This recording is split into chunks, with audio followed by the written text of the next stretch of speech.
Assalamu alaikum wa rahmatullahi wa barakatuh. Welcome to Project Hafidh, How to Raise a Hafidh. I'm your host, Ruzi Talha.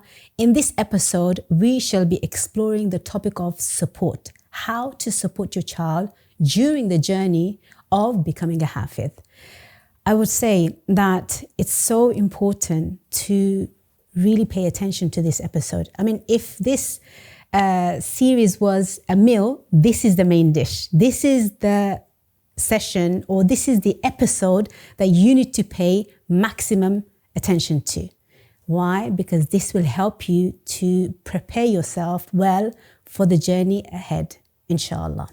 So, as you embark on this journey, there are certain challenges you will face. But before we talk about challenges, we need to think about how to support your child so that the child becomes successful in this journey.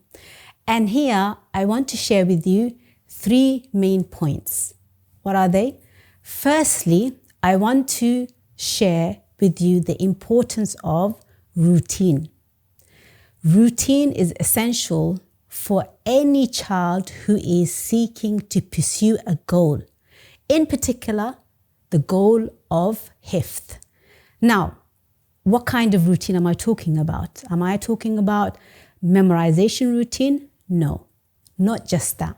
I'm talking about different routine that is going to aid your child in keeping the routine for Hifdh. So let's start off with the first routine that you need to think about, which is going to sleep early. Bedtime for the child who is going to school is important. We know that. Child needs to go to bed early because they need to wake up for school the day after tomorrow. Like the morning, the child needs to wake up, revitalized, rejuvenated, energetic. So the child needs a good night's sleep. This is true for a child who is memorizing the book of Allah subhanahu wa ta'ala. It's very important the child has a good bedtime routine, going to bed early, so the child is rested, child can focus and can pay attention to the portion that the child is memorizing. So that's the routine for bedtime. Routine for eating. Eating is essential, and especially food that will help the child memorize. There are brain food, for example, blueberries, nuts, certain types of nuts, oily fish. So paying attention to their diet and making sure that they eat regularly and they don't snack on things or items or food that will be counterproductive to the Hifdh journey. I had some mothers saying that they would ban their children from eating junk food and sugary drinks because they felt it was impacting them in their concentration level. So it's very important that we keep a routine for the child for eating. Another routine that we need to think about is the routine for them to have leisure. And that's important because you cannot have somebody who's constantly on work mode.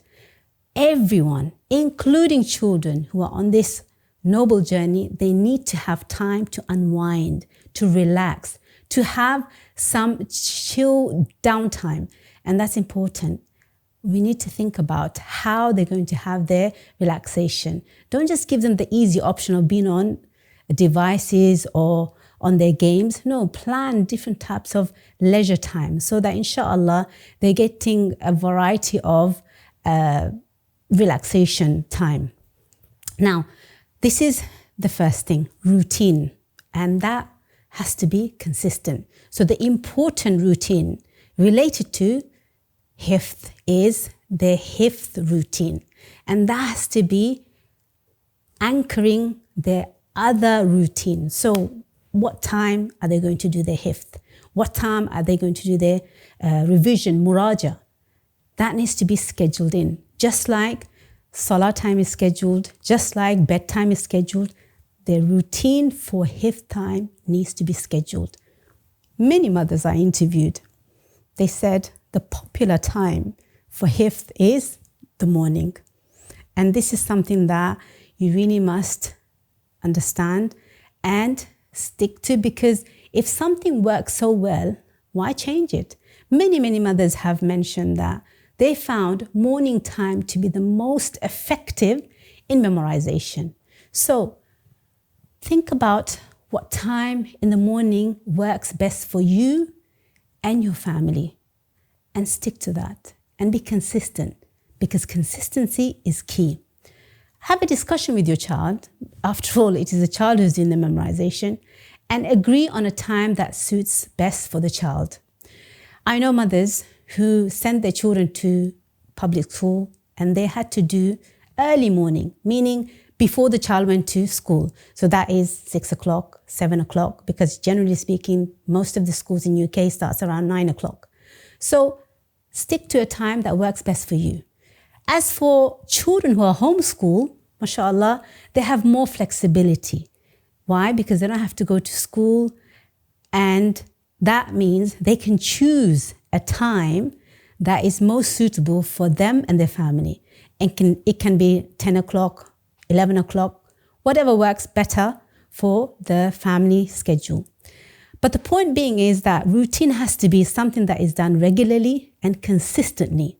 And that has to be set by the family. Why? Because if you want to perfect something, you have to be consistent. And routine allows you to do just that. So that's the first point. The first R, should I say, routine. The second R is resources. Now, what do I mean by this? When a child embarks on the journey of Hifdh, the child needs certain resources. Just like when a child goes to school, the child needs a school bag, a pencil case, pens, pencil, rubber, sharpener, all of these items. Similarly, when a child is embarking on Hifdh, they need certain resources. And these resources are important and essential, I would say. So what are these resources am I talking about? Firstly, a mushaf that they are comfortable with. Some mothers, they go out shopping and they get the child to pick their own mushaf. So the child is happy with the mushaf, the size, the font, and the pages. And the mushaf that is popular is the Uthmani script. So making sure the child is happy with the mushaf copy that they will be using throughout the whole journey. And this is the thing that I need to highlight. The mushaf, the child begins the journey, they need to stick to that because familiarity will help them and aid them. Secondly, the space. It's very important the child has a space that they can access regularly. So it could be the child's room, it could be the living room, it could be the kitchen space. But that space needs to be quiet and it needs to be comfortable so that the child can sit there and focus on their memorization. Think of somebody who's working from home. What do they need? They need a desk. They need, some access to Wi-Fi. They need to be in a closed space so they can focus and concentrate. Similarly, a child who's doing Hifdh, they need to have that kind of space. It's like a workstation. And that needs to be accessible to the child at all times. And everyone around them, they need to be sensitive to the child's concentration and that period where the child is doing the memorization. Just like when your husband or other members of the family are working from home, if they're in a meeting, everyone has to be quiet. Why? Because that person's on the meeting.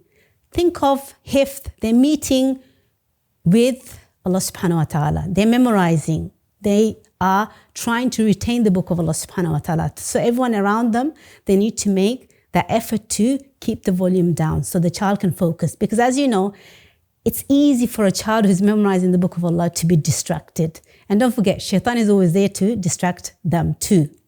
So space is a second resource that they need to have. Also, you may be thinking, how is that a resource? It is a resource. It's good companions, their friends, their peers, their teacher, people that they're inspired by. That is a huge resource for the child. Why? Because the child is going to be motivated, inspired, encouraged by these resourceful people around the child. And you need to make space and time and effort to create opportunities so the child is exposed to these people. So that means you need to plan. So the child is spending time with these people who are going to be inspiring the child to do well, to progress better. And that's something that we underestimate so much. We think, well, child doesn't need that time with people. They do. There's a popular saying, African saying, that says it takes a whole village to raise a child. So use all these positive peer pressure, I would say, to your advantage. The third one is reward. Now, you might be thinking, how is that going to help to support the child? You see, everyone needs to have appreciation, acknowledged. And this is true for a child who's memorizing the book of Allah subhanahu wa ta'ala. Create opportunities to reward the child, especially when they reach a milestone. I remember when Talha achieved his Juz Amma, I threw a little party for all the boys that he was homeschooled with. And that party became quite popular. It was called the Juz Amma party. And it gave him a huge boost. And also it created an awareness around his peers. And this made him feel really happy. And it was a form of celebration. And this is important because reward keeps people motivated. Think of losing weight. When you feel that you have achieved a loss of weight, it gives you a huge push. Similar to a child who's trying to memorize. If you achieve something and you are acknowledged for your achievement, that's a huge boost. So use reward according to the level of achievement. And inshallah, you will find that the child will become motivated and encouraged to carry on the journey of memorizing the book of Allah subhanahu wa ta'ala. So with this, inshallah, I'm going to leave you to think about this point. Routine, resource, and reward. How are you going to apply that in your journey of raising your child as a Hafidh? Until next time, inshallah, I shall leave you today.